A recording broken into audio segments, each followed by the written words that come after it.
Assalamualaikum warahmatullahi wabarakatuh. Perkenalkan, saya Nurlaila SPD CGP Angkatan 7 Kabupaten Pasaman dengan fasilitator Bapak Azwar SPD MPD dan pengajar praktik Ibu Ismailani Sumamora SPD. Pada kesempatan ini saya akan memaparkan aksi nyata modul 1.4 budaya positif.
Bismillahirrahmanirrahim. Assalamualaikum warahmatullahi wabarakatuh. Waalaikumsalam warahmatullahi wabarakatuh. Selamat pagi Bapak Ibu peserta seminar budaya positif. Alhamdulillahirrahmanirrahim. Pada pagi hari ini, pagi yang cerah ini, kita diberi kesempatan oleh Allah SWT untuk menghadiri acara seminar budaya positif yang berlangsung di SDN 25 Tanjung Beringin. Yang terhormat Ibu Kepala SDN 25 Tanjung Beringin, yang kami hormati Bapak Ibu rekan-rekan Majelis Guru SDN 25 Tanjung Beringin, dan yang sangat teristimewa pada pagi hari ini yaitu narasumber kita, yaitu Ibu Nurlaila SPDSD selaku narasumber seminar budaya positif kita pada pagi hari ini. Baiklah, langsung saja kita masuk kepada rangkaian acara. Acara yang pertama, menyanyikan lagu Indonesia Raya. Dimohon kepada hadirin untuk berdiri.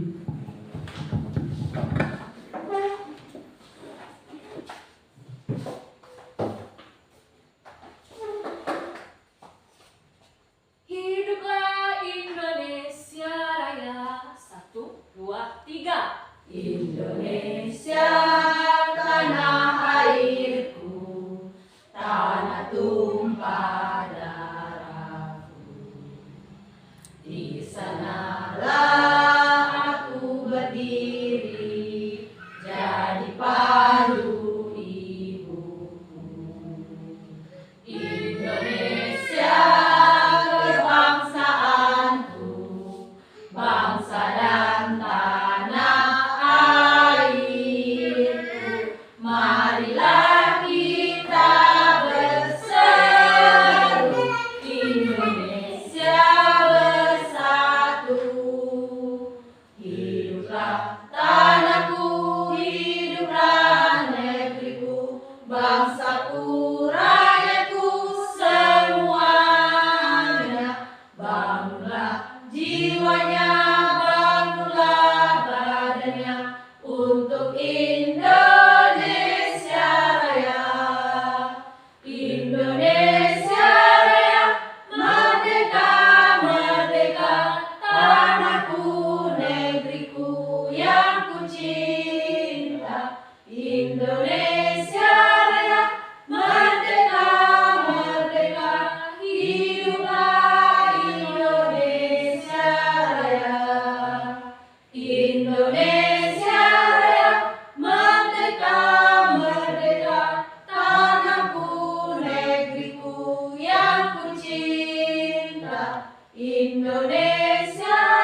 hadirin dipersilahkan untuk duduk kembali.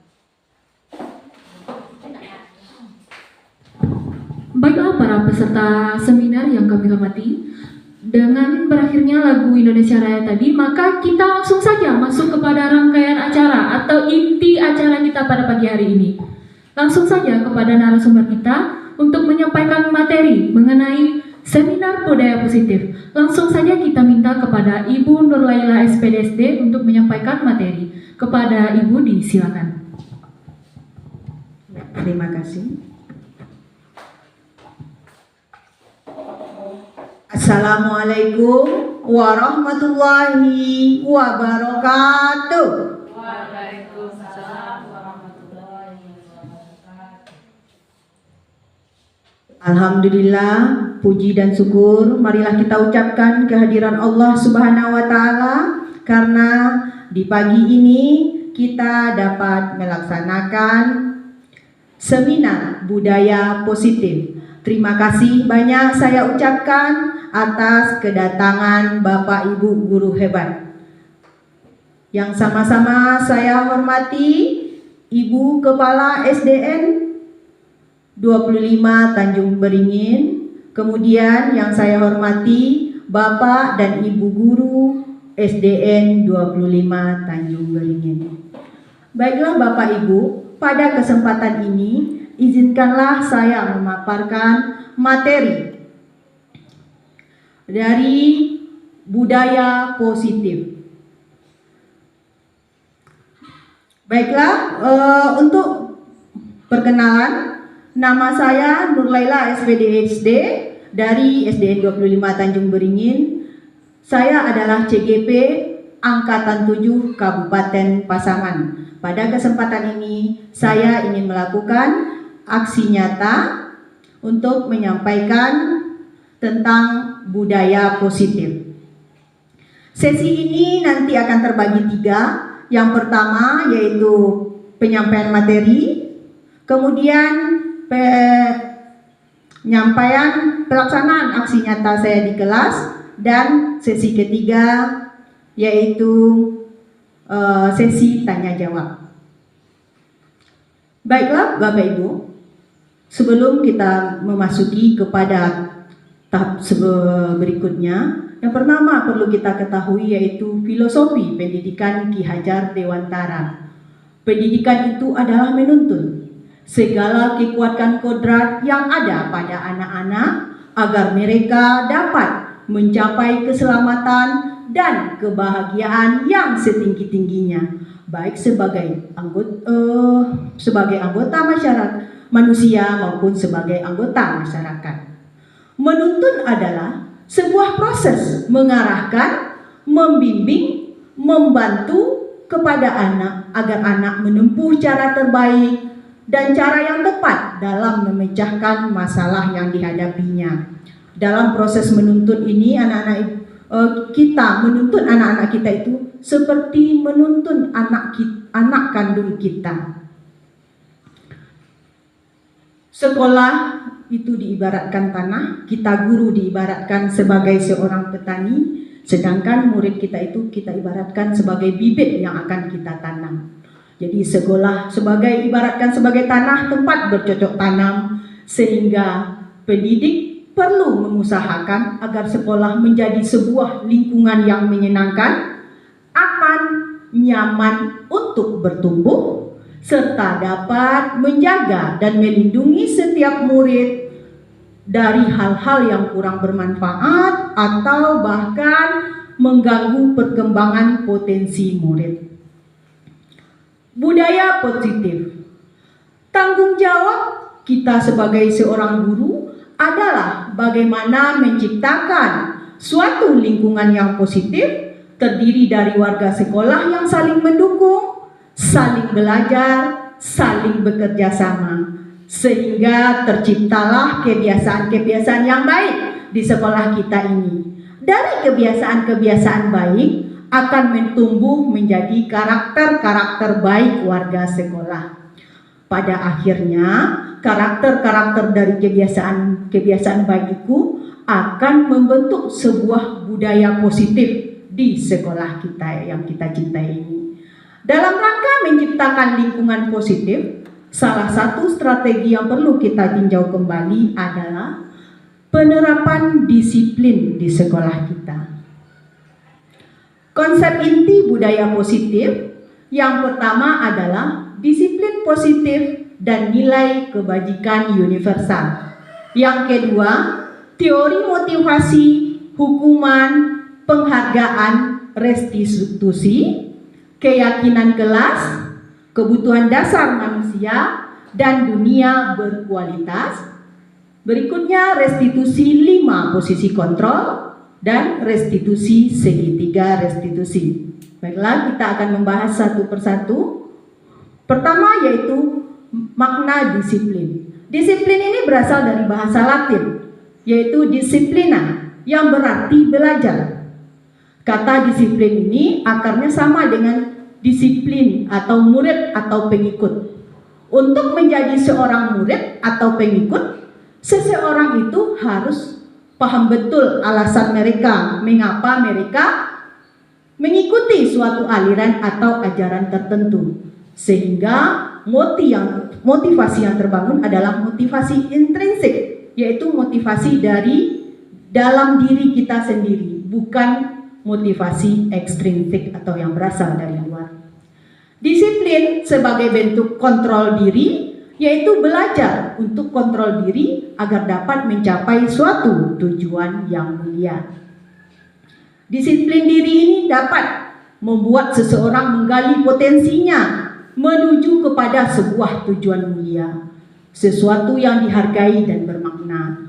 Dengan kata lain, disiplin juga mempelajari bagaimana cara kita mengontrol diri dan bagaimana menguasai diri untuk memilih tindakan yang mengacu pada nilai-nilai yang kita hargai agar tercapai tujuan yang mulia dan yang diinginkan.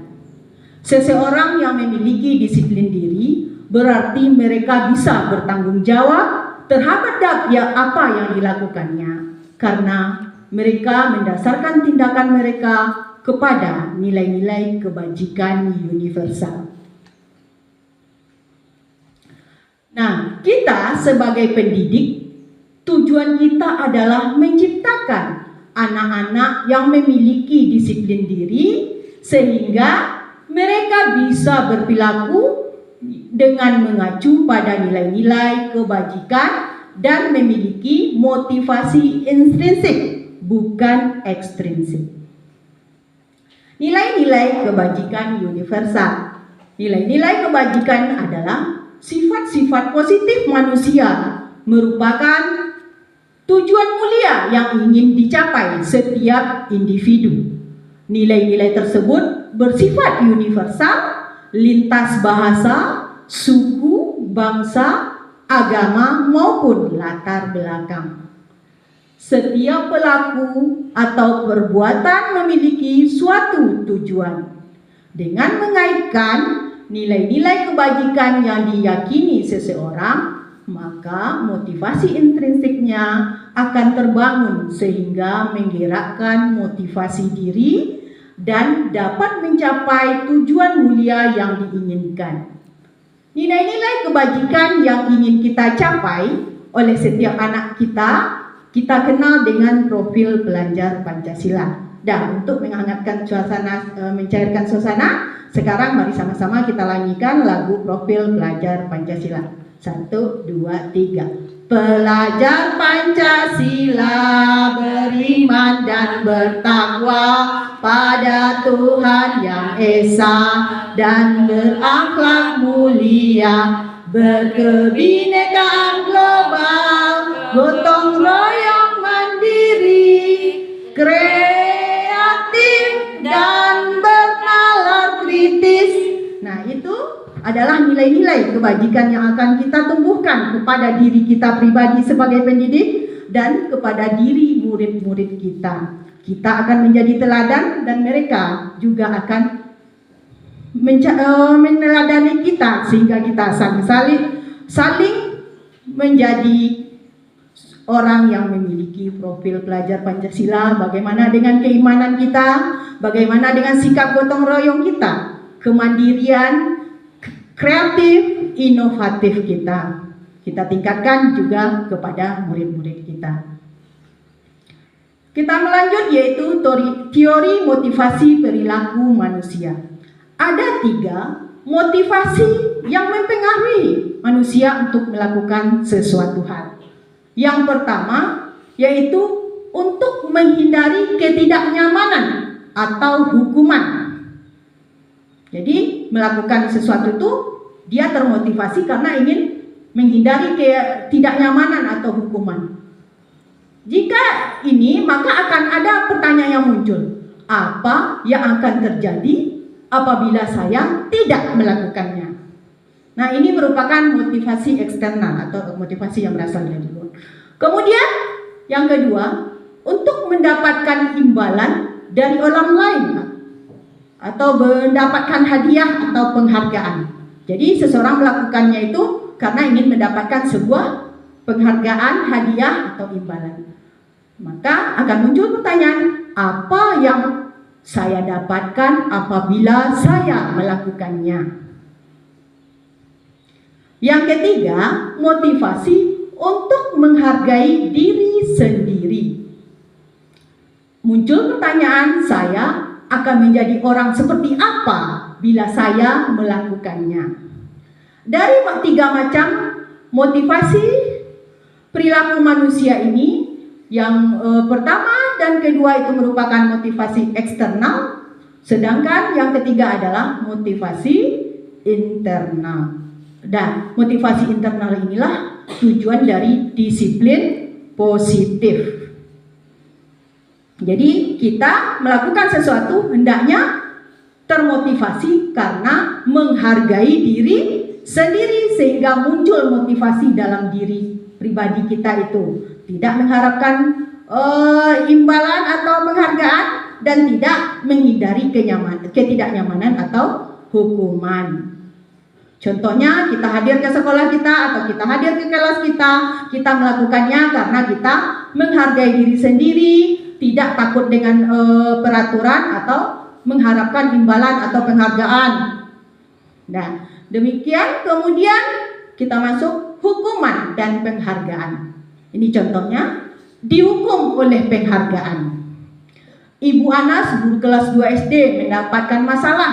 Murid-muridnya tidak bisa tertib saat masuk ke kelas. Semuanya berebutan di depan pintu kelas. Setelah jam istirahat usai. Ini sangat mengganggu proses dalam pembelajarannya, sehingga Bu Anas ini memerlukan waktu yang lama untuk anaknya itu dapat sampai di kelas. Akhirnya Bu Anas mengiming-imingi murid-muridnya yang berbaris rapi itu dengan stiker bintang. Jadi setiap anak yang dapat berbaris rapi dia akan diberi stiker bintang. Hal itu dilakukan oleh Bu Anas selama beberapa minggu. Karena cukup berhasil membuatnya murid-muridnya berdiri rapi antri di depan kelas. Namun pada suatu hari Bu Anas sakit. Dia tidak datang ke sekolah dan digantikan oleh Pak Heru. Pak Heru tidak mengetahui tentang stiker ini. Jadi dia tidak mengetahui bahwa stiker bintang ini diberikan kepada anak-anak saat yang mampu antri masuk ke depan kelas. Dan benar saja pada saat mau masuk ke kelas usai jam istirahat, murid-murid kelas 2 kembali berebutan masuk ke kelas. Apa yang terjadi kira-kira Bapak Ibu dan mengapa? Apa yang memotivasi anak-anak kelas 2 itu mau antri di depan kelas? Dia mengharapkan penghargaan berupa stiker bintang. Iya. Jadi kalau motivasinya eksternal, jadi sifatnya itu sementara. Anak itu tidak mau melakukannya lagi karena tidak ada lagi penghargaan yang diberikan oleh guru. Hukuman dan penghargaan. Dampak yang akan terjadi apabila kita memberikan hukuman dan penghargaan kepada murid kita. Yang pertama, pengaruh oleh jangka panjang dan jangka pendek. Itu ada Kedua, penghargaan itu tidak efektif. Yang ketiga, penghargaan merusak hubungan. Kenapa? Karena yang mendapat penghargaan dengan yang tidak mendapat penghargaan itu ada kecemburuan sosial, kemudian penghargaan mengurangi ketepatan, penghargaan mengurangi kualitas, penghargaan mematikan kreativitas, kemudian penghargaan menghukum, seperti contoh tadi, kemudian penghargaan itu mengurangi motivasi intrinsik. Jadi dia termotivasi karena mengharapkan sebuah penghargaan.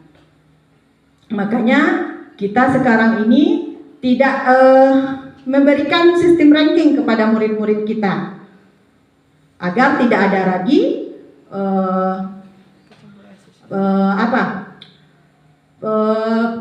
penghargaan itu menghukum. Itu penghargaan bagi yang siswa ranking 2 itu mereka merasa terhukum karena dia tidak mampu mendapat ranking 1. Kita lanjut yaitu restitusi. Apa itu restitusi? Restitusi adalah proses menciptakan kondisi bagi murid untuk memperbaiki kesalahan mereka sehingga mereka bisa kembali pada kelompok mereka dengan karakter yang lebih kuat. Restitusi juga merupakan proses kolaboratif yang mengajarkan murid untuk mencari solusi dari masalah mereka dan membantu murid berpikir tentang orang seperti apa yang mereka ingin dan bagaimana mereka harus memperlakukan orang lain. Nah, restitusi ini sebuah pendekatan untuk menciptakan disiplin positif.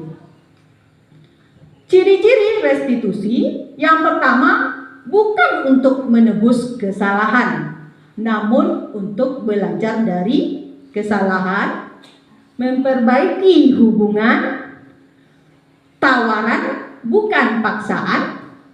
Restitusi menuntun untuk melihat diri dari dalam. Selanjutnya, restitusi itu mencari kebutuhan dasar yang mendasari tindakan. Restitusi adalah cara yang paling baik. Restitusi fokus pada karakter bukan tindakan. Restitusi fokus pada solusi. Restitusi mengembalikan murid yang berbuat salah pada kelompoknya. Ketika anak berbuat salah, kita tidak bisa memotivasi anak itu menjadi baik. Kita hanya bisa menciptakan kondisi agar mereka bisa melihat ke dalam diri mereka. Kita seharusnya mengajari mereka untuk menyelesaikan masalah mereka dan berusaha mengembalikan mereka ke kelompok mereka dengan karakter yang lebih kuat. Selanjutnya, keyakinan kelas. Mengapa keyakinan kelas? Mengapa tidak peraturan saja? Selama ini kita biasanya di kelas dipajang peraturan, tapi saat ini kita akan merubah peraturan itu menjadi sebuah keyakinan kelas. Mengapa Bapak Ibu saat akan mengendarai sepeda motor mematuhi peraturan memakai helm? Alasannya untuk apa? Untuk keselamatan. Nah, kemudian kenapa Bapak Ibu memakai masker, mencuci tangan, menjaga jarak? Waktu kita corona dulu untuk alasan apa? Kesehatan, iya. Berarti dengan alasan kesehatan, keselamatan itu merupakan sebuah nilai yang kita yakini sehingga kita melakukannya. Nah, untuk mendukung motivasi intrinsik itu kembali kepada nilai-nilai atau keyakinan-keyakinan, lebih menggerakkan seseorang dibandingkan mengikuti serangkaian peraturan-peraturan. Jadi lebih kuat keyakinan itu untuk mengikat kita daripada sebuah peraturan-peraturan. Keyakinan kelas Prosedur pembentukan keyakinan kelas yaitu yang pertama mempersilahkan warga sekolah atau warga di kelas kita untuk bercurah pendapat tentang peraturan yang perlu disepakati di sekolah atau kelas. Kemudian mencatat semua masukan pada murid, warga sekolah di papan tulis, di mana semua warga bisa melihat hasil curah pendapat. Kemudian baru kita susun keyakinan kelas sesuai prosedur pembentukan keyakinan kelas. Contoh itu kita harus ganti kalimat dalam bentuk dari negatif ke bentuk positif. Yang pertama kalimat negatifnya jangan buang sampah sembarangan. Kita rubah menjadi bentuk positifnya buanglah sampah pada tempatnya. Nah, setelah dibuat beberapa buah keyakinan itu perlu kita tinjau secara berkala bersama-sama. Apakah sudah baik pelaksanaannya atau perlu peningkatan atau perlu kita revisi keyakinan kelas yang sudah kita buat ini. Jadi di kelas kita itu nanti akan terpajang keyakinan kelas yang akan nanti jadi pekerjaan. Nah, kita lihat ini keyakinan kelas. Ini peraturannya mengucapkan salam ketika masuk kelas. Nah, kita rubah dalam bentuk keyakinan kelas yaitu saling menghormati.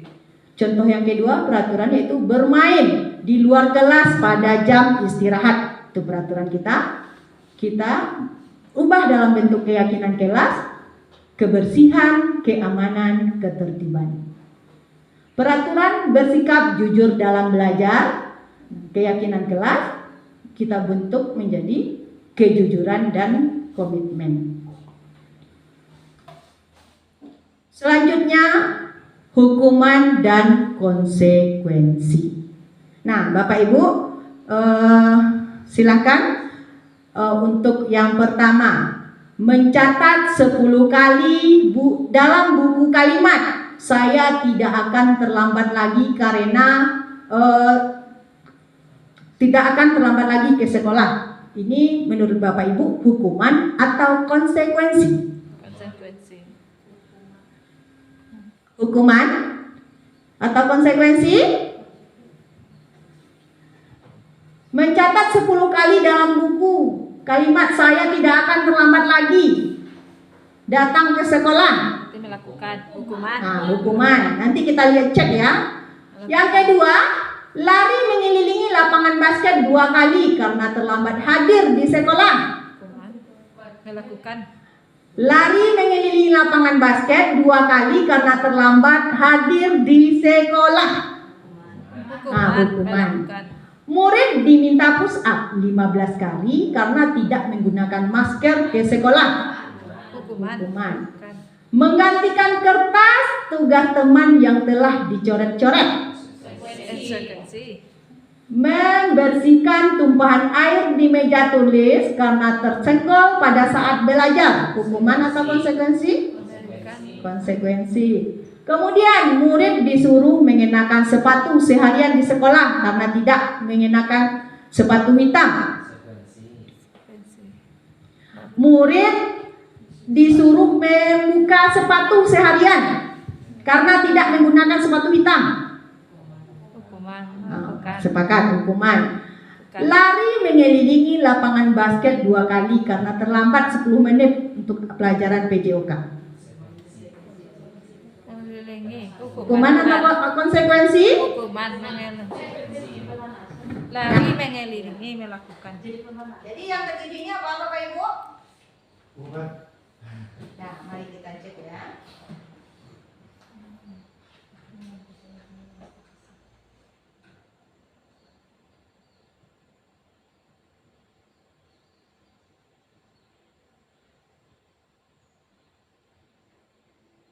Nah, poin yang pertama, mencatat kalimat itu merupakan bentuk dari hukuman. Lari mengelilingi lapangan itu juga hukuman. Meminta murid push up 15 kali karena tidak menggunakan masker ke sekolah juga hukuman. Kemudian menggantikan kertas tugas teman yang telah dicoret-coretnya itu merupakan bentuk konsekuensi. Membersihkan tumpahan air di meja karena tersenggol pada saat belajar, itu juga merupakan konsekuensi. Murid disuruh untuk mengenakan sepatu seharian di sekolah karena tidak mengenakan sepatu hitam, itu bentuk hukuman. Yang berikutnya, lari mengelilingi lapangan basket 2 kali karena terlambat 10 menit untuk pelajaran PJOK. Ini masuk kepada konsekuensi. Ya, bagus Bapak Ibu. Ternyata Bapak Ibu bisa memahami antara perbedaan antara hukuman dan konsekuensi. Dah, sekarang kita lanjutkan perbedaan hukuman dan konsekuensi. Sesuatu yang pada hukuman itu, sesuatu yang menyakitkan harus terjadi. Pada konsekuensi, sesuatu harus terjadi. Pada hukuman membuat anak sakit hati, fisiknya dalam jangka waktu yang cukup lama, itu akan membekas pada diri anak itu. Jadi marilah kita ciptakan kepada anak itu pengalaman-pengalaman yang menyenangkan agar tidak terekam di kepalanya pengalaman yang tidak menyenangkan itu. Karena sampai dewasa, kalau kita pernah Bapak Ibu mengalami hal yang tidak menyenangkan di waktu kita sekolah, masih teringat bagaimana perlakuan guru kita kepada kita, maka itu akan terekam. Mari kita ciptakanlah pengalaman-pengalaman yang menyenangkan kepada murid-murid kita di kelas. Berikutnya, konsekuensi itu membuat anak merasa tidak nyaman cuma dalam waktu jangka pendek. Kemudian hukuman itu anak membenci disiplin akhirnya. Sedangkan anak pada konsekuensi anak menghargai disiplin. Hukuman itu dalam bentuk paksaan, sedangkan konsekuensi yaitu stimulus respon atau tanggapan. Hukuman mendorong anak menyakiti diri sendiri. Konsekuensi merupakan mendorong anak agar mudah menyesuaikan diri. Konsep diri yang buruk pada hukuman, sedangkan pada konsekuensi konsep diri yang baik. Pada hukuman, anak belajar untuk menyembunyikan kesalahan. Kalau dia mengaku nanti salah, dia takut dihukum. Nah, anak kalau dia akan menyembunyikan kesalahannya. Pada konsekuensi, anak belajar untuk mematuhi peraturan. Hukuman marah, rasa bersalah, dipermalukan, merasa tak dihargai. Pada konsekuensi itu anak kehilangan hak, dibuat tidak nyaman, diasingkan untuk sementara. Hukuman, konsekuensi, dan restitusi. Di sini ada dibagi atas 2, yaitu identitas gagal dan identitas sukses. Hukuman itu termasuk identitas gagal, sedangkan konsekuensi dan restitusi masuk disiplin positif yang merupakan identitas sukses. Pada hukuman, sesuatu yang menyakitkan harus terjadi. Pada konsekuensi, sesuatu harus terjadi. Pada restitusi, merupakan pilihan. Nah, hukuman ini bersifat negatif, konsekuensi netral, dan restitusi ini positif. Pada hukuman, peraturannya adalah kamu harus. Nah, pada konsekuensi, apa peraturannya? Merupakan mampukah kamu melakukan yang terbaik? Restitusi, apa yang kamu yakini? Apa yang bisa kamu lakukan untuk memperbaiki masalah ini? Jadi itu antara hukuman, konsekuensi, dan restitusi. Pada hukuman ini, murid akan membenci peraturan. Konsekuensi, murid akan menghormati peraturan. Pada restitusi, murid akan menghormati dirinya sendiri dan orang lain. Dari 3 macam ini ada hukuman, ada konsekuensi, ada restitusi. Mana yang lebih baik Bapak Ibu? Nah, restitusi karena murid akan menghormati dirinya sendiri dan orang lain. Kita lanjut, yaitu 5 kebutuhan dasar manusia. Jadi kita sebagai manusia memiliki 5 kebutuhan dasar. Yang pertama yaitu bertahan hidup. Yaitu kita butuh makanan, butuh rumah, butuh kesehatan. Kemudian kebutuhan kasih sayang dan rasa diterima. Kita ingin disayangi, diterima, dan memberi dan menerima kasih sayang. Kebutuhan untuk merasa menjadi bagian dari suatu kelompok. Berikutnya kebutuhan kebebasan. Nah, yang kebebasan ini yaitu kemandirian, otonomi, memiliki pemilihan, dan mampu mengendalikan arah hidup seseorang. Kebutuhan berikutnya yaitu kesenangan, mencari kesenangan, bermain, tertawa. Selanjutnya kebutuhan penguasaan, yaitu kekuatan untuk mencapai sesuatu, menjadi kompeten, menjadi terampil, diakui atas prestasi dan keterampilan kita, didengarkan, dan memiliki rasa harga diri. Jadi ada 5 kebutuhan kita, ada kebebasan, bertahan hidup, penguasaan, kesenangan, kasih sayang, dan rasa diterima. Selanjutnya mari kita lihat. Nah, contoh pemenuhan kebutuhan dasar murid. Yang pertama, kebutuhan mana yang ini yang tidak dipenuhi? Tadi ada kebutuhan, kita lihat ada 5 macam kebutuhannya itu. Kebutuhan akan nanti Bapak Ibu lihat ini ada penguasaan, bertahan hidup, kasih sayang, kebebasan, dan kesenangan. Nah, sekarang kita lihat kasusnya pada murid kita. Ibu guru bilang aku tidak boleh bersenandung waktu mengerjakan tugas. Katanya kelas harus tenang, tidak ada suara. Kan gak seru jadinya. Kira-kira dari kasus ini anak ini membutuhkan kebutuhan dasar apanya yang belum terpenuhi? Nah, ya, kesenangan. Yang kedua, ibu guru tidak menyapaku hari ini, padahal aku pakai jepit rambut.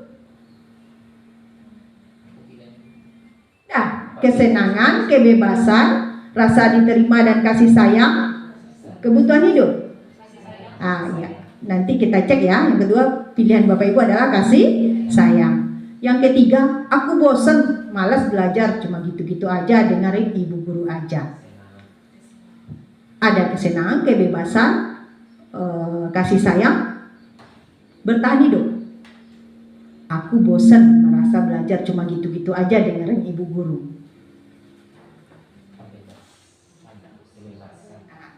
Nah, nanti kita cek ya. Aku sebel, gambarku tidak rapi, malah ibu guru nunjukin ke teman-temanku di depan kelas. Kebutuhan akan kesenangan, kebebasan, kekuasaan, atau bertahan hidup. Nah, kita cek ya.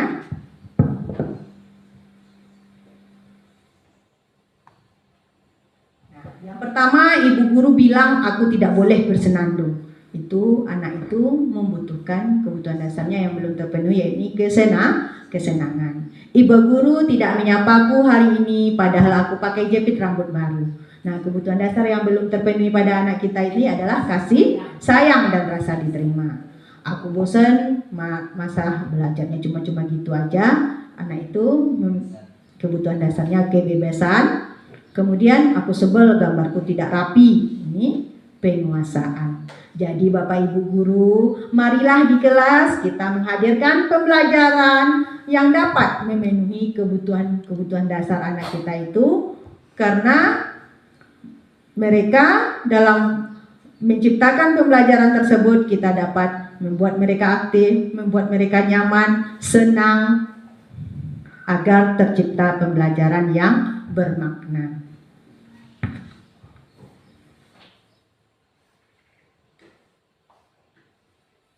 Selanjutnya yaitu 5 posisi kontrol guru.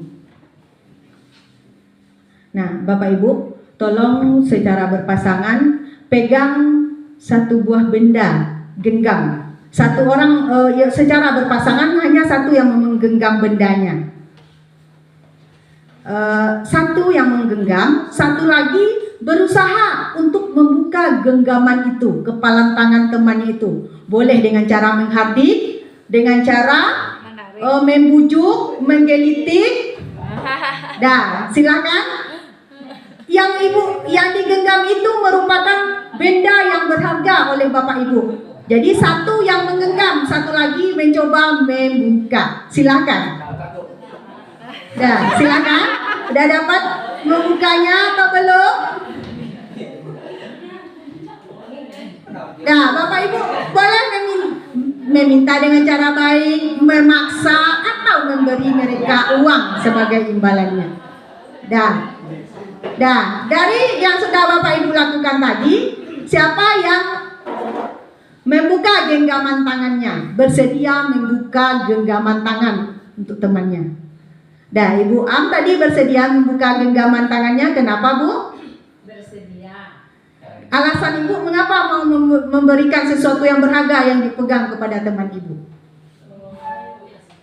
Karena dia nampaknya butuh yang dalam genggaman. Ya, karena ingin betul. Oh ya, bagus. Dengan cara bagaimanapun dia harus mendapatkan yang dia berusaha mendapatkan apa yang dia inginkan. Ya, berarti kemudian ada teman-teman yang lain yang belum bisa tidak bisa temannya membuka genggaman tangannya. Ya, karena ini. Iya, Pak Ade. Kenapa Pak Ade tidak mau membuka genggaman tangannya, Pak Ade? Karena ini kebutuhan milik saya, jadi kalau Pak saya dengan apa saya berangkat.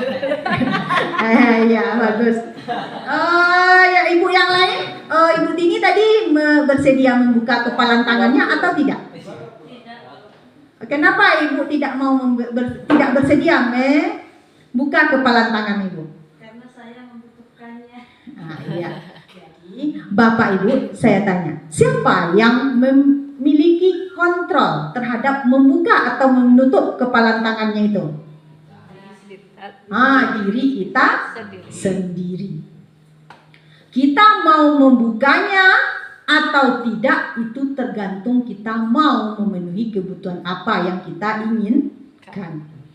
Kita bersedia memberikan kepada seseorang atau tidak. Nah, kita lihat berarti siapa posisi kontrolnya di sini? Kita yang mengontrol di diri mau atau tidak mau, bersedia atau tidak sedia. Nah, pada murid itu kita guru itu memegang kontrol. Nah, sekarang kita lanjut. 5 posisi kontrol. Yang pertama, penghukum. Seorang guru, hukumannya itu bisa menggunakan hukuman fisik maupun verbal. Kemudian posisi kontrol yang kedua yaitu membuat merasa bersalah. Ini akan membuat guru itu akan bersuara lebih lembut. Kemudian posisi kontrol yang ketiga adalah teman. Guru pada posisi ini tidak akan menyakiti murid. Kemudian pemantau, berarti mengawasi. Yang berikutnya yaitu posisi kontrol manajer.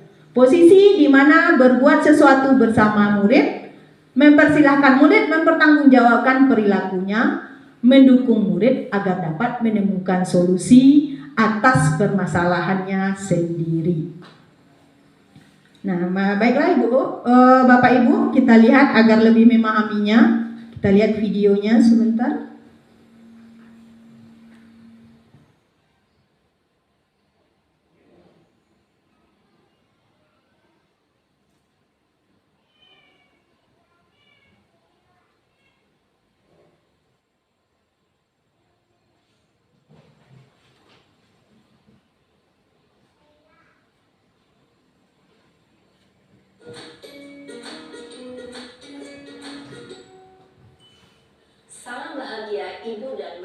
hebat. Dalam penerapan disiplin positif restitusi, salah satu program yang dikembangkan adalah 5 posisi kontrol. 5 posisi kontrol dalam restitusi adalah proses perjalanan seorang pendidik agar dapat mengenali dirinya. Pada video kali ini, kita akan membahas tentang 5 posisi kontrol yang dikembangkan oleh Diane Gosson dan contoh penerapannya.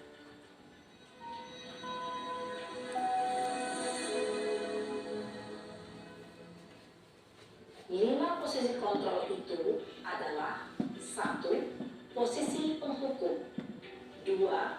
Posisi pembuat merasa bersalah. 3. Posisi teman. 4. Posisi pemantau atau monitor. Dan 5. Posisi manajer. Untuk lebih memahami kelima posisi tersebut, mari kita saksikan kasus Naren yang terlambat hadir 20 menit di sekolah dan melihat bagaimana kelima posisi kontrol dalam menghadapi masalah tersebut.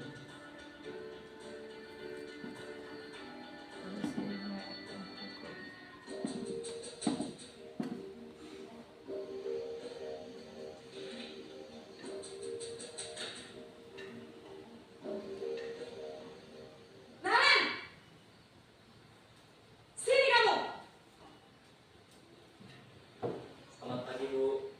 Selalu terlambat. Kamu deh, pasti terlambat. Maaf, Bu. Saya Apa? Apa coba? Alasan kamu apa lagi? Kapan sih kamu tidak terlambat? Malas sekali ya kamu jadi anak. saya Dasar pemalas. Gak kapok-kapok sih kamu. Sudah berapa kali terlambat? Sana, kamu keliling lapangan basket 2 kali. kenapa saya harus keliling lapangan basket, Bu? Kenapa? Kamu melawan ibu? Berani-beraninya jawab. Sudah terlambat, masih berani jawab pula. Sekarang, keliling lapangan basket 5 kali sekalian. Biar kapok. Cepat. Pergi sana ke lapangan basket. Posisi penghukum biasanya berbicara dengan nada tinggi, menghardik, menunjuk-nunjuk, menyakiti, dan menyindir. Hukuman bisa berupa fisik maupun psikis. Ibu dan bapak guru hebat. Dampak yang terjadi pada murid ketika guru berada pada posisi penghukum B. adalah murid cenderung akan memberontak, bahkan menyimpan dendam.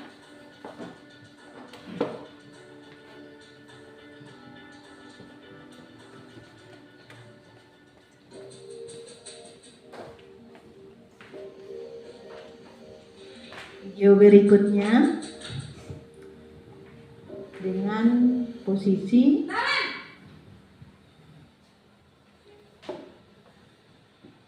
Selamat pagi, Bu. Naren. Kamu kenapa terlambat lagi, nak? Ya Tuhan, Naren. Kamu senang ya bikin ibu susah ya? Kalau kamu terlambat lagi, nanti ibu yang ditegur bapak kepala sekolah, nak. Disangka ibu tidak bisa membina kamu. Duh, gimana ini? Maaf, Bu. Duh, Gusti Naren. Kamu suka ya kalau ibu ditegur bapak kepala sekolah? Terus, sekarang ibu harus tulis apa ini di buku absen? Ini kamu sudah sering terlambat loh. Ibu harus apa coba? Maaf, Bu. Maaf sekali. Ya sudah, lain kali jangan bikin ibu susah lagi ya, nak ya. Ibu tidak akan kuat lagi kalau kamu begini terus. Bisa jantungan kalau ibu ditegur bapak kepala sekolah. Sana cepat ke kelas. Maaf ya, Bu. Maaf sekali.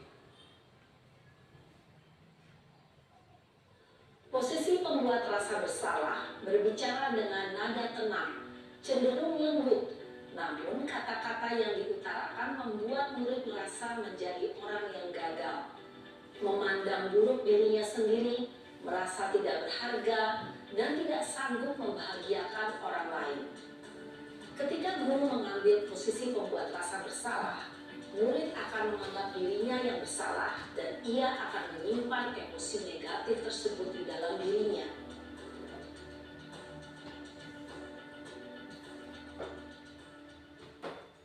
Berikutnya posisi teman.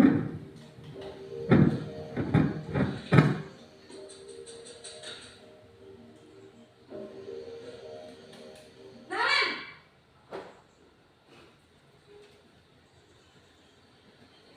Selamat pagi, Bu. wah, sudah jam berapa ini, Nak? Terlambat lagi ya, sayang. Iya, Bu. Habis ibu saya lupa bangunkan saya, Bu. Kamu malah menyalahkan ibu kamu. Kamu bukannya anak yang larinya paling kencang. Kok terlambat sih? Iya, Bu. Saya memang terlambat bangun tadi. Jadi, biarpun saya lari kencang, tetap gak kekejar, Bu. Ya sudah sana. Nanti lain kali larinya lebih kencang lagi ya. Biar gak terlambat lagi. Bikin seneng ibu. Demi ibu. Bisa kan? Bisa lah, Bu. Ya sudah sana masuk kelas. Ibu beresin urusan absen kamu. Kamu ini ada-ada saja. Dalam posisi teman, guru berbicara dengan nada suara ramah, akrab, cenderung bersenda gurau untuk menjaga suasana tetap santai. Murid akan merasa senang, aman, dan akrab dengan guru. Identitas yang tercipta adalah identitas sukses atau berhasil. Namun, perlu diingat, karena ini masih dorongan eksternal, maka ada faktor ketergantungan dari murid kepada orang tertentu. Di sini, guru absennya, sehingga di lain waktu, murid bisa berperilaku baik, namun hanya kepada orang-orang tertentu saja. Berikutnya posisi pemantau atau monitor.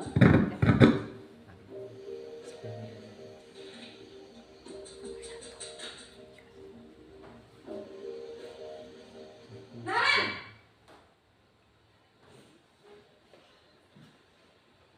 Selamat pagi, Bu. Naren, apa peraturan sekolah kita tentang jam berapa kita harus masuk sekolah, Nak? Kita harus di sekolah jam 7, Bu. Iya betul, sekarang sudah jam 7.20. Naren sudah tahu konsekuensinya jika terlambat hadir. Paham, Bu. Saya harus tinggal kelas pas jam istirahat selama 20 menit. Iya benar, konsekuensinya demikian. Jadi nanti jam 9.30 pas istirahat, kamu harus tinggal di kelas, kerjakan tugas tambahan untuk ketertinggalan kamu, ya? Baik, Bu. Posisi pemantau mengandalkan penghitungan atau data untuk mengontrol murid. Guru mengarahkan murid berdasarkan peraturan dan konsekuensi. Seorang pemantau menunjukkan bahasa tubuh dan ekspresi wajah yang datar dan cenderung formal.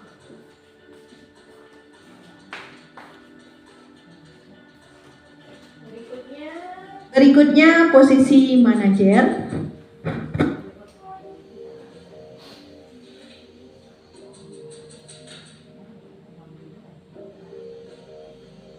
Naren,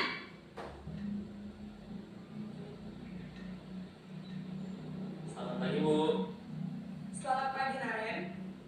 Maaf, Bu. Saya terlambat. Iya, sekolah masuknya jam 7, sekarang sudah jam 7.20. Jadi sekarang bagaimana ini Naren? Maaf, Bu. Saya lupa setel alarm saya semalam. Baiklah, menurut kamu, keyakinan sekolah yang mana yang perlu kamu tingkatkan? Menghargai diri sendiri dan orang lain mungkin, ya, Bu. Setuju. Jadi, apakah Naren meyakini prinsip saling menghormati tersebut? Iya, Bu. Saya meyakininya. Apakah Naren bersedia memperbaiki masalah keterlambatan ini? Bersedia, Bu. Bagaimana kamu akan perbaiki masalah keterlambatan ini? Saya akan coba untuk tidak lupa menyetel alarm saya, Bu. Baik, kalau Naren lupa menyetel alarm di rumah, ada orang yang kira-kira bisa bantu mengingatkan tidak? Ada, Bu. Kakak saya, Kak Emma. Ada lagi selain Kak Emma? Selain Kak Emma, ada ibu saya. Baik, jadi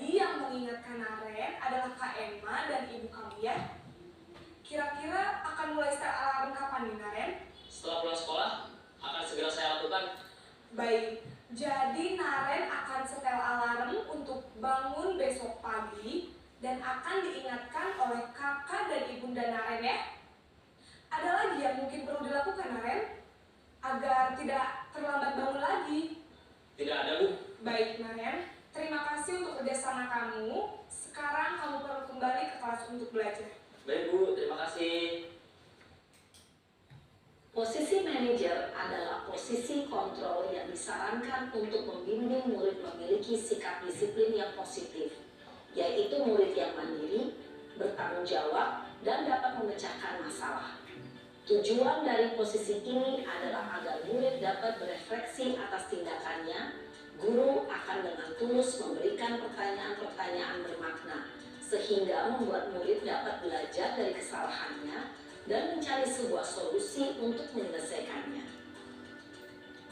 Ibu dan Bapak guru hebat, setelah mengamati adegan kelima posisi kontrol tadi, kira-kira posisi mana yang paling ideal? Posisi mana yang dapat menunjang motivasi intrinsik murid? Ya, tentu posisi manajer. Posisi ini memang posisi ideal yang ingin dituju setiap pendidik. Pada posisi inilah, guru dapat menerapkan disiplin positif yang berpihak pada murid, yang memerdekakan murid. Perjalanan seorang pendidik tentunya tidak mudah untuk sampai pada posisi seorang manajer. Namun, tujuan kita pasti, yaitu menciptakan murid-murid yang mandiri, merdeka, dan bertanggung jawab. Semoga penggambaran 5 posisi kontrol yang telah diperlihatkan ini dapat menjadi ajang refleksi bagi kita semua, agar dapat terus mengasah dan menerapkan disiplin positif yang memerdekakan murid. Mari terus berlatih dan bersemangat. Selamat menerapkan. Salam dan bahagia, Ibu dan Bapak guru hebat. Ya Bapak Ibu semuanya, kita sudah 5 posisi kontrol. Kita pernah berada pada posisi penghukum, pembuat rasa bersalah. Posisi selanjutnya yaitu yang paling bagus, kira-kira dari yang 5 itu yang mana Bapak Ibu? Adalah manajer. Sehingga kita mampu menciptakan murid-murid kita mampu memanajeral dirinya sendiri. Selanjutnya yaitu segitiga restitusi. Diane Gosen telah merancang sebuah tahapan untuk memudahkan para guru dan orang tua dalam melakukan proses untuk menyiapkan anaknya untuk melakukan restitusi yang bernama segitiga restitusi. Nah, yang pertama segitiga restitusi itu yang pertama itu menstabilkan identitas. Setiap orang pasti pernah melakukan kesalahan, kamu bukan satu-satunya yang pernah melakukannya.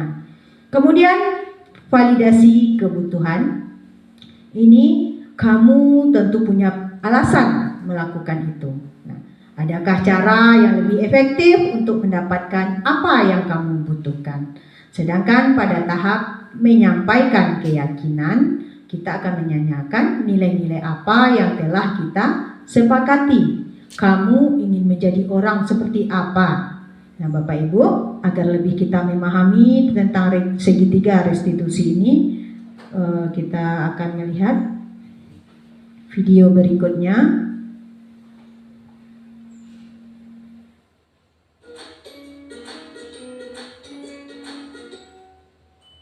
Salam dan bahagia Ibu dan Bapak guru hebat.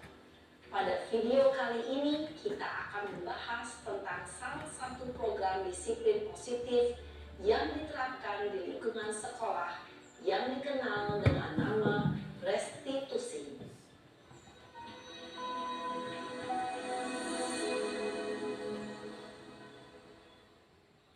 Restitusi dikembangkan oleh pakar pendidikan Diane Gosen, berlandaskan pada teori kontrol Dr. William Glasser. Segitiga restitusi adalah suatu proses dialog yang dijalankan oleh guru atau orang tua murid yang mandiri dan bertanggung jawab. Pada saat guru di posisi manajer, aspek yang dikembangkan pada murid adalah motivasi intrinsik, sehingga penanaman nilai-nilai kebajikan dapat tumbuh dan berkembang menjadi suatu kebiasaan positif yang akhirnya membentuk karakter murid. Proses dialog ini terdiri dari 3 langkah yang digambarkan pada ketiga sisi pada segitiga restitusi. Sisi pertama adalah menstabilkan identitas.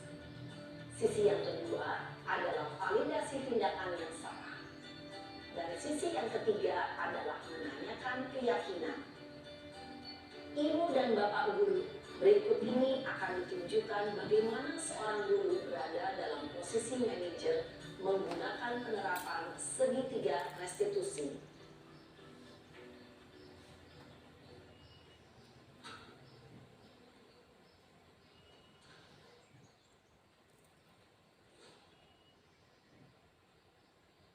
Siang, Sarah. Siang, Pak. Sudah lama nggak ketemu Sarah? Kenapa hari ini ada di sini? Kesel, Pak. Kesel banget. Masa aku dikatain tukang fitnah, Pak? Ya aku marah lah. Aku balik ngatain Eka di depan kelas. Kesel banget. Oh, begitu. Ya pasti kamu marah dan kesal. Bapak juga akan marah apabila ada yang menuduh Bapak seperti itu. Kemudian, pada saat itu, kamu mau melakukan apa? Ya saya langsung ngatain Eka lah, Pak. Kesel banget. Saya bentak-bentak dia depan teman-teman lain. Oh, begitu. Pasti kamu melakukan seperti itu karena suatu alasan tertentu, kan? Iyalah, masa saya diam saja, Pak? Ya saya bela diri lah. Masa saya dituduh tukang fitnah? Ya, wajarlah. Mempertahankan harga diri itu sesuatu yang penting buat kamu. Untung kamu tidak bertindak lebih gegabah lagi. Hanya membentak-bentak. Iya, Pak. Untung saya masih bersabar dan hanya membentak saja. Sudah gemes padahal. Saya pasti bela diri lah. Ya, pasti ya. Tapi kamu memilih untuk tetap bertahan dan bersabar. Kamu memilih untuk tidak berbuat lebih parah lagi, bukan? Iya. Nah, sekarang coba kita lihat lagi. Tindakan kamu yang bentak-bentak Eka di kelas. Tindakan kamu itu kira-kira sesuai dengan keyakinan kelas atau prinsip kamu tidak? Enggak lah, Pak. Capek, Pak, jadi pemarah. Jadi, keyakinan atau prinsip mana yang kurang sesuai dengan keinginan kamu? Ya, saya sebenarnya sangat menghargai orang lain. Mungkin saat itu saya menjadi emosi, jadi tidak menunjukkan sikap itu. Kamu meyakini tidak? Menghargai orang lain itu penting buat kamu. Yakinlah, Pak. Iya, setuju. Kita harus saling menghargai. Namun, ada juga keyakinan yang kita sepakati yang perlu kita jalankan apabila kita sedang marah, bukan? Ya, saya bisa lebih proaktif, mulai dengan diri sendiri. Saya bisa jadi lebih bersabar, mengambil waktu jeda untuk berpikir mau apa selanjutnya. Kira-kira kamu bersedia memperbaiki masalah ini tidak? Bersedia, Pak. Kalau kamu memperbaiki masalah ini, kamu akan menjadi orang seperti apa? Saya akan menjadi orang yang bertanggung jawab kali ya, Pak. Dan senantiasa proaktif. Iya, menurut kamu bagaimana rasanya menjadi orang seperti itu? Ya nyaman lah, bangga bisa bersabar dan menahan diri. Baiklah kalau begitu. Yuk kita pikirkan bagaimana memperbaiki masalah ini.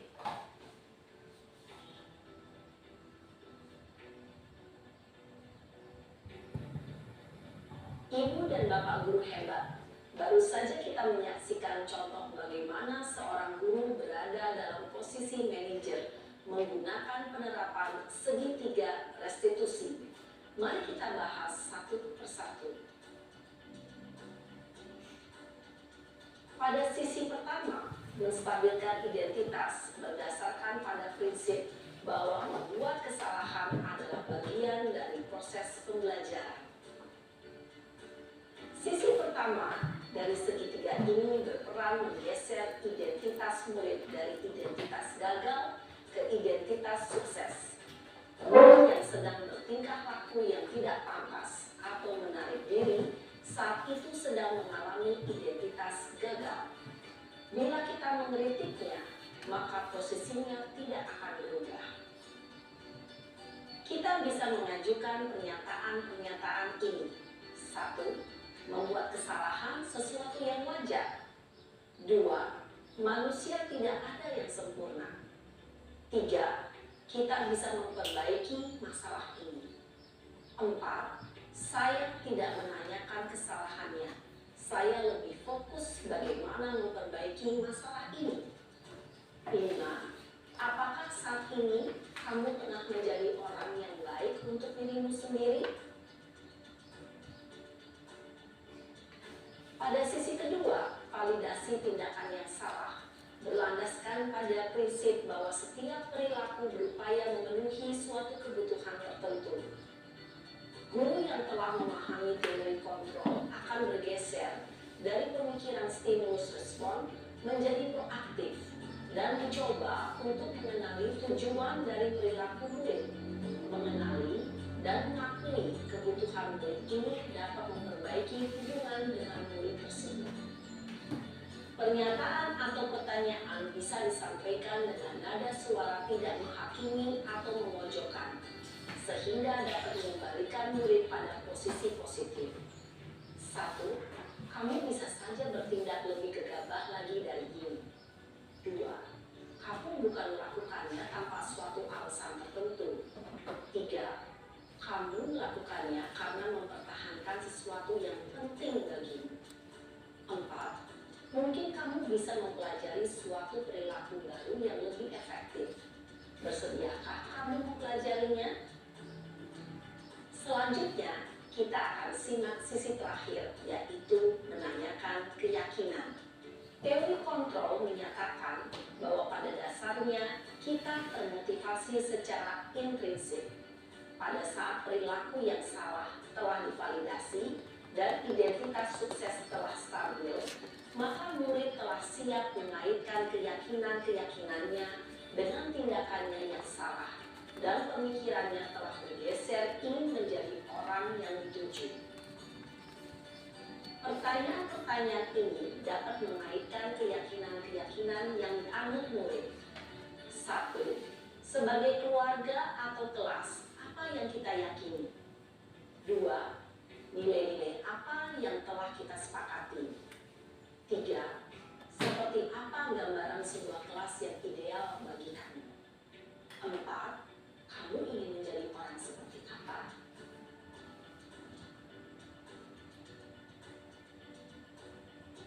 Dalam menerapkan segitiga restitusi, perlu diperhatikan beberapa hal, yaitu 1.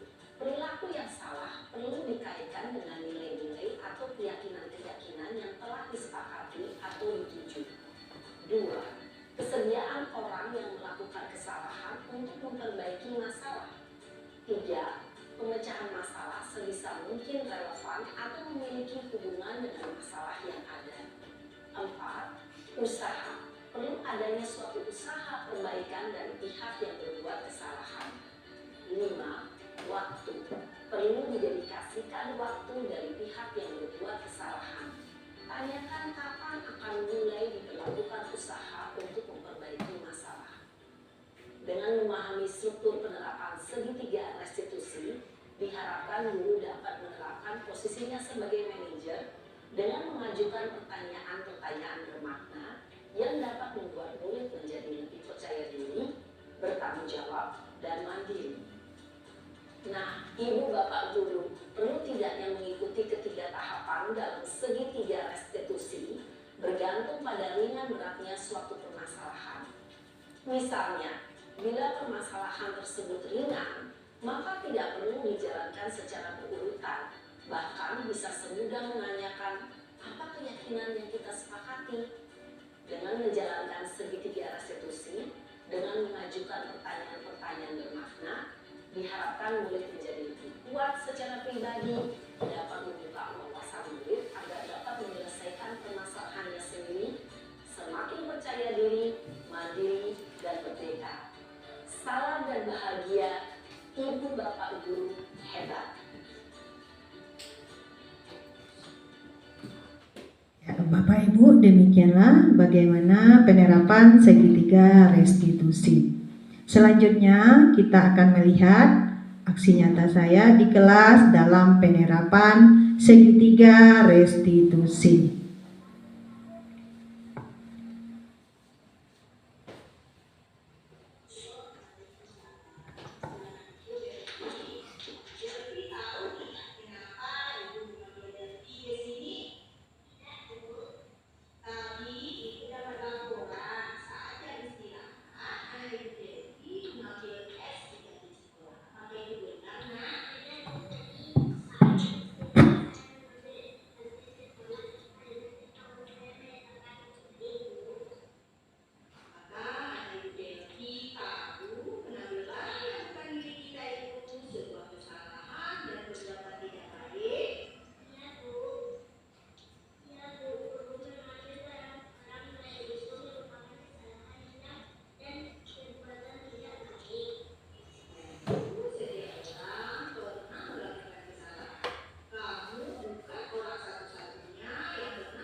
Waalaikumsalam. Silakan duduk anak ibu. Geri tahu tidak kenapa ibu memanggil Geri ke sini? Tahu Bu, karena tadi saya datang terlambat ke sekolah. Geri tahu tidak kita masuk pukul berapa nak? Tahu Bu, pukul 7:10. Tadi Geri datang pukul berapa? 7:30 Bu. Apakah datang terlambat itu sebuah kesalahan nak? Ya Bu, guru datang terlambat sebuah kesalahan. Ibu guru juga pernah melakukan kesalahan. Ibu guru juga pernah datang terlambat. Baiklah nak, kita selesaikan masalah ini bersama ya nak. Baik Bu. Geri pasti punya alasan kenapa Geri datang terlambat. Tadi saya terlambat bangun Bu, semalam saya bermain HP hingga larut malam. Apa ibumu tidak marah nak? Tidak Bu. Nah, memang bermain HP itu mengasihkan nak, tetapi main HP sampai tengah malam, larut malam itu akan merugikan dirimu sendiri nak. Masih ingat keyakinan kelas kita yang kita buat awal semester dulu? Masih Bu. Coba sebutkan. Datang tepat waktu, menjaga keamanan kelas saat belajar, bersikap jujur dan tanggung jawab. Nah, itu tahu Geri. Keyakinan kelas mana yang belum Geri laksanakan? Keyakinan kelas datang tepat waktu Bu. Apakah keyakinan kelas itu harus dilaksanakan? Iya Bu, harus dilaksanakan. Apakah Geri meyakini keyakinan kelas yang telah kita sepakati itu? Iya Bu. Apa yang akan Geri lakukan supaya bisa melakukan keyakinan kelas kita hadir tepat waktu dengan baik? Saya akan tidur lebih awal dan tidak main HP hingga larut malam. Menyetel alarm jika alarm tidak mempan minta tolong ibu membangunkan saya. Saya akan bangun lebih pagi guru supaya datang ke sekolah tepat waktu. Iya, bagus sekali Geri. Jadi anak ibu akan ada lebih awal agar bangunnya tidak kesiangan. Mulai kapan Geri akan melakukannya, Nak? Mulai hari ini. Dengan melakukan keyakinan itu, Geri ingin menjadi orang seperti apa ke depannya? Saya ingin menjadi orang yang menghargai waktu, Bu. Bagus sekali, Nak. Semoga ke depannya anak ibu menjadi pribadi yang lebih baik lagi, menghargai waktu. Iya, Bu. Silakan, Geri sudah boleh pulang ya, Nak ya. Assalamualaikum warahmatullahi wabarakatuh. Perkenalkan, nama saya Delvi. Saya murid kelas 4 SDN 25 Tanjung Beringin. Perasaan saya saat Ibu Lela mempraktekkan segitiga restitusi, yaitu saya merasa senang karena Ibu Guru tidak marah. Ibu Guru memberi kesempatan kepada saya untuk menyampaikan alasan melakukan kesalahan dan tidak membuat saya tertekan, dan kemudian mencari solusi bersama. Saya tidak akan mengulangi kesalahan saya. Sekian, terima kasih. Assalamualaikum warahmatullahi wabarakatuh. Assalamualaikum warahmatullahi wabarakatuh. Perkenalkan, nama saya Megari Yunada, siswa SDN 25 Tanjung Beringin kelas 4. Setelah mendapat bimbingan dari Ibu Lela, saya merasa senang karena Ibu Guru tidak memarahi saya, tetapi membantu saya mencari jalan keluar dari masalah saya. Saya tidak akan datang terlambat lagi ke sekolah. Terima kasih, Bu Lela. Assalamualaikum warahmatullahi wabarakatuh. Assalamualaikum warahmatullahi wabarakatuh.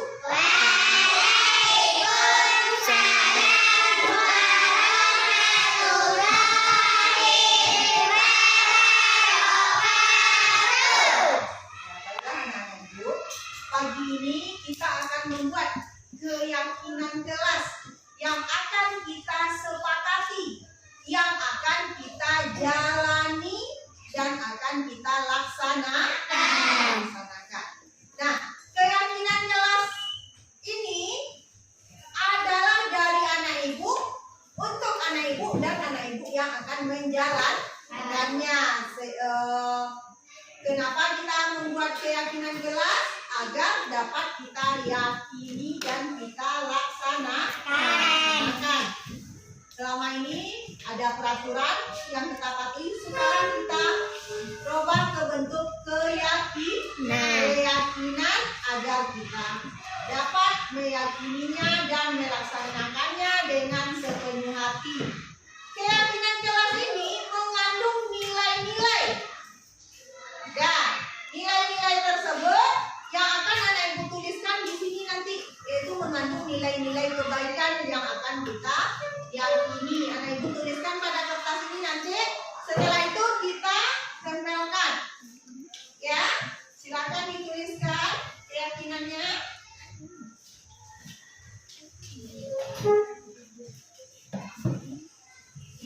Nah, silakan anak ibu tulis keyakinan yang akan kita sepakati nanti.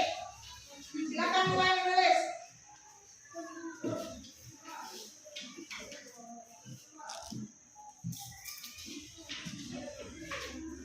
Silakan mulai. Nah, yang sudah selesai, silakan. Ya, silakan ditulis satu yang akan anak jadikan nanti kita sepakati keyakinan kelas kita.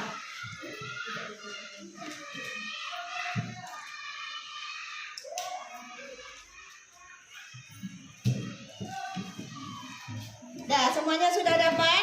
Sudah. Dah, sudah ditulis. Nah, bagi yang sudah ditulis, nilainya silakan ditempel di sini. Nah, di sini bagiannya oleh.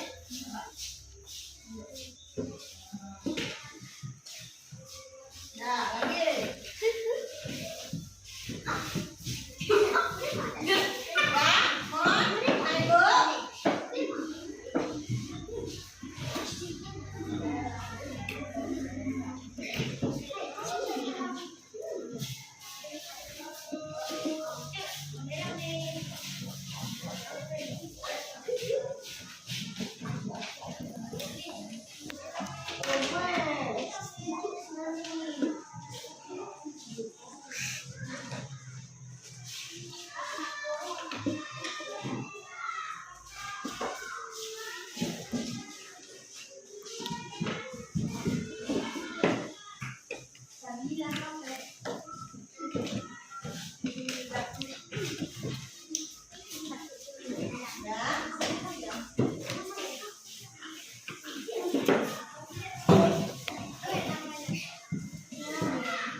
nanti dan akan kita tanda tangani bersama-sama keyakinan kelas ini. Nah, apakah Ibu sepakat keyakinan kelas kita di sini ada kejujuran dan tanggung jawab? Kemudian nanti kita akan menguraikannya saat beberapa buah keyakinan kelas ini ke dalam karton dan akan kita sepakati dan akan kita tanda tangani bersama-sama. Nah, berarti keyakinan kelas ini dari anak Ibu untuk anak Ibu untuk menciptakan pembelajaran di kelas kita aman, nyaman, dan menyenangkan. Baiklah anak Ibu, tadi keyakinan kelas yang sudah anak Ibu tuliskan sudah Ibu kita buat dan kita pindahkan ke karton ini. Sekarang kita bersama-sama menandatangani keyakinan kelas yang sudah kita sepakati ini. Silakan ke depan, bawa penanya.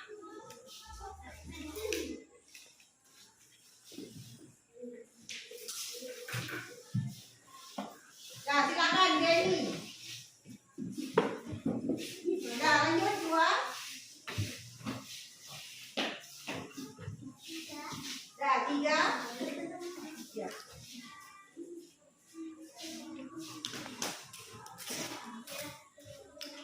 Nah, lanjut. 4, 5, 6, 7, 8.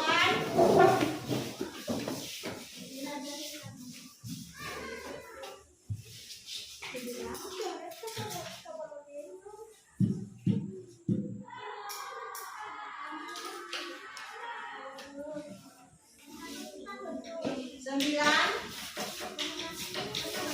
10, 11,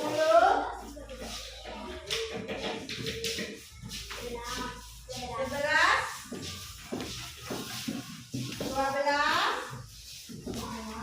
13,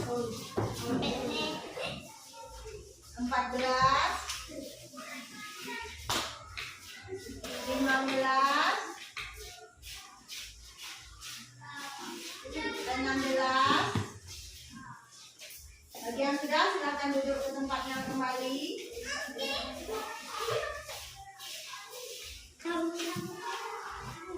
Oke, ini dua. Dan Reski. Das. 16, 17, 18, 19, 20.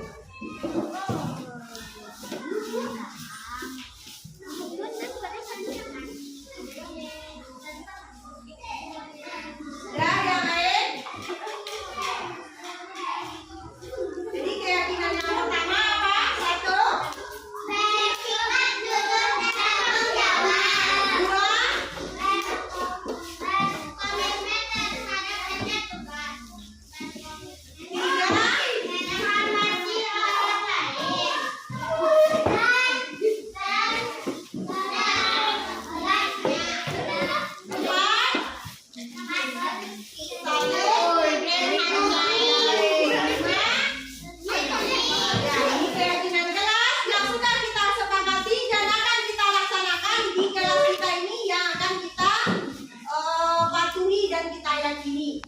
Bisa dipahami? Bisa, demikianlah.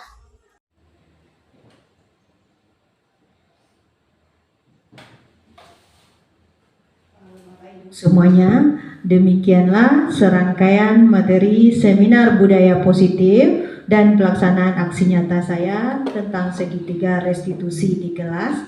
Selanjutnya kita masuk kepada sesi ketiga yang terakhir, yaitu sesi tanya jawab. Kepada Bapak atau Ibu yang ingin bertanya, saya persilahkan.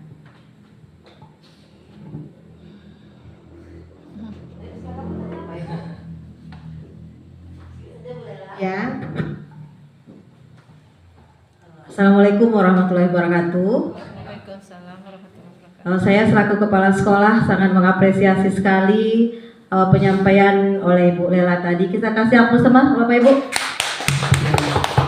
Jadi ini bagus sekali ya Bu Lela ya, menjadi praktik baik bagi rekan-rekan atau rekan guru yang lain. Jadi sebenarnya Ibu sampaikan itu sangat tepat. Jadi untuk ke depan memang kalau bisa kita meminimalisir hukuman kepada siswa. Jadi dengan cara yang segitiga restitusi tadilah obatnya, dan kita berperan sebagai manajer terhadap murid kita. Jadi Bapak Ibu, cuman kembali kepada Bu Lela untuk kita bersama malah untuk mengimplementasikannya, berkomitmen dan continue kita berlanjut untuk melaksanakannya seperti ini. Dengan harapan kita menjadi teladan bagi murid-murid kita, dan murid-murid seperti yang disampaikan tadi, tumbuhlah motivasi intrinsik di dalam murid tanpa kalau bisa tanpa kita yang lebih kuat untuk mengarahkan mereka ke arah yang lebih baik. Jadi mereka berlaku seperti itu memang sudah dari diri mereka sendiri. Itulah yang dinamakan dengan motivasi intrinsik. Cuman tadi ketika Bu Lela menampilkan video implementasinya di situ, kalau bisa di dalam segitiga restitusi ini kita memang bersama-sama dengan siswa mencarikannya solusi. Di solusi itu bukan dari kita, tapi kita memantik dia untuk melahirkan solusi. Mungkin setelah dia menyampaikan ending dari segitiga restitusi itu tentu ada solusi. Mungkin bagaimana ke depannya, tentu seperti mungkin salah satu alternatifnya meminta maaf kepada pemilik kedai atau orang kantin seperti itu. Itu bukan dari kita ya, tapi kita pantik supaya dia bisa menemukan solusi yang solusi sesuai dengan masalah yang sedang dihadapi. Demikian kepada Ibu Lela, terima kasih ya. Nah, mudah-mudahan memang kuncinya implementasinya saja. Saya sudah dengan wabillahi taufiq wal hidayah. Wassalamualaikum warahmatullahi wabarakatuh. Waalaikumsalam. Ya, terima kasih saya ucapkan kepada kepala sekolah kita yang sudah memberikan penguatan dari pemaparan materi yang sudah saya sampaikan. Karena jika tidak ada lagi pertanyaan atau saran tanggapan dari teman-teman, demikianlah penyampaian webinar budaya positif. Jika ada salah dan janggal, saya mohon maaf. Saya sudahi dengan wabillahi taufiq wal hidayah. Wassalamualaikum warahmatullahi wabarakatuh. Waalaikumsalam warahmatullahi wabarakatuh.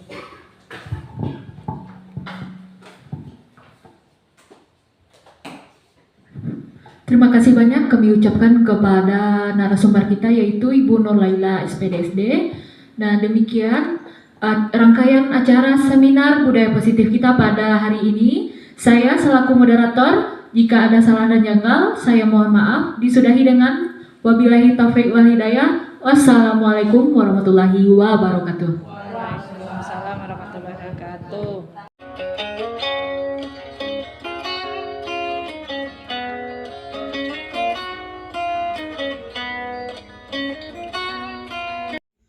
Assalamualaikum warahmatullahi wabarakatuh. Baiklah, sebelumnya perkenalkan, nama saya Hidayatur Rahmi SPD. Saya adalah seorang guru kelas 3 berasal dari SDN 25 Tanjung Beringin. Baiklah, setelah mendengarkan paparan mengenai seminar budaya positif, saya akan mencoba menyelesaikan masalah menggunakan segitiga restitusi.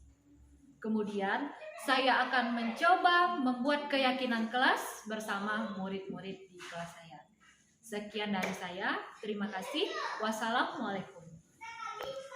Assalamualaikum warahmatullahi wabarakatuh. Perkenalkan, nama saya Nurjana Ramadhani, siswa kelas 4 SDN 25 Tanjung Beringin. Saya sangat senang membuat keyakinan kelas karena kami dilibatkan oleh guru dalam pembuatan keyakinan kelas dan ditandatangani bersama hasil keyakinan kelas yang telah disepakati bersama. Saya sudahi. Assalamualaikum warahmatullahi wabarakatuh.